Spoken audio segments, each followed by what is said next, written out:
बहूनि मे व्यतीतानि जन्मानि तव चार्जुन, तान्यहं वेद सर्वाणि न त्वं वेत्थ परन्तप।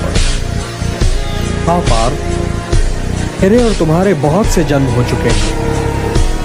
मुझे वो सारे जन्म याद हैं, तो तुम्हें याद नहीं है हे परंतप। परंतु मैं अपनी प्रकृति को अधीन करके अपनी ही योग माया से प्रकट होता रहता हूं।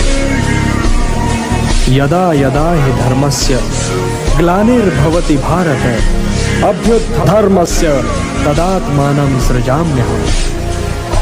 परित्राणाय साधूनां विनाशाय च दुष्कृतां, धर्म संस्थापनार्थाय संभवामि युगे युगे। हाँ पार्थ, मैं प्रकट होता हूं, मैं आता हूं। जब जब धर्म की हानि होती है तब तब मैं आता हूं, जब जब अधर्म बढ़ता है तब तब मैं आता हूं। सज्जन लोगों की रक्षा के लिए मैं आता हूं, दुष्टों का विनाश करने के लिए मैं आता हूं, धर्म की स्थापना के लिए मैं आता हूं। वैसे तो मैं अजन्मा हूं, अविनाशी हूं और समस्त प्राणियों का स्वामी हूं। किंतु हे केशव, धर्म की हानि होती ही क्यों है? धर्म की हानि इसलिए होती है पार्थ, मनुष्य मोह के बंधन को नहीं तोड़ पाता, अपने स्वयं से नाता तोड़कर समाज से नाता नहीं जोड़ पाता। यदि ऐसा न हुआ होता तो लाक्षागृह दुर्घटना न हुई होती, द्रौपदी वस्त्रहरण न हुआ होता और कौरव और पांडव सेनाएं यूं आज एक दूसरे के सामने नहीं खड़ी होती। तो क्या द्रौपदी वस्त्रहरण पर मुझे क्रोध नहीं आना चाहिए था केशव? यह निर्णय तो स्वयं तुम्हें लेना है पार्थ, किंतु द्रौपदी वस्त्रहरण केवल तुम्हारी व्यक्तिगत समस्या नहीं है पार्थ। जो समाज इंद्रप्रस्थ की पटरानी महाराज द्रुपद की पुत्री और पांडवों की पत्नी द्रौपदी के वस्त्रहरण पर चुप रह गया, वो समाज भला किसी साधारण नारी के मान सम्मान की क्या रक्षा करेगा? द्रौपदी वस्त्रहरण एक सामाजिक समस्या है पार्थ, एक सामाजिक समस्या है।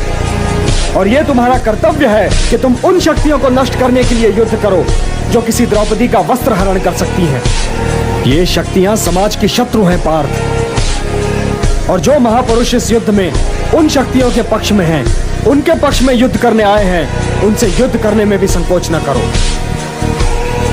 अपने व्यक्तिगत क्रोध और व्यक्तिगत मोह के बंधनों से मुक्त होकर लोक कल्याण के लिए युद्ध करो पार्थ, यही तुम्हारा परम कर्तव्य है। मुझे देखो पार्थ, इस समाज और उसके वर्णों को गुणों और कर्मों के आधार पर स्वयं मैंने रच तो दिया, परंतु इस समाज रचना का फल मैंने कभी नहीं चाहा। इसीलिए कर्ता होते हुए भी मैं अकर्ता हूं, और जो इस रहस्य को समझे पार्थ, वो कभी अपने कर्मों में लिप्त नहीं होगा। न माम कर्माणि लिम्पन्ति न मे कर्म फले स्पृहा, इति मां यो भी जानाति कर्मभिः न स बध्यते। मुझे कर्म फल की इच्छा नहीं है, जब ही तो कर्म मुझे दूषित नहीं कर पाते।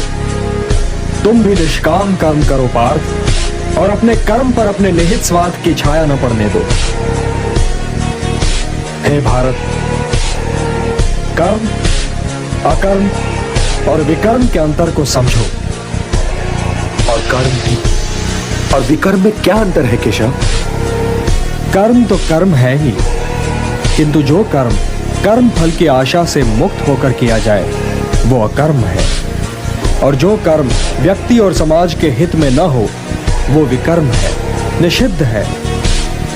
कर्म अकर्म से श्रेष्ठ है, कर्ता अकर्ता से श्रेष्ठ है।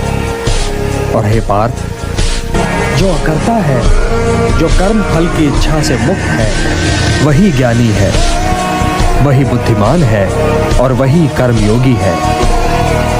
उसके लिए उसका कर्म ही कर्म फल भी है, और इसीलिए वो एक कर्म के पालन के उपरांत कर्म फल की प्रतीक्षा में नहीं ठहरता, बल्कि दूसरे कर्म की ओर बढ़ जाता है। उसके ज्ञान की अग्नि मोह, क्रोध, द्वेष, आकांक्षा के मैल को जलाकर उसके कर्म को शुद्ध कर देती है।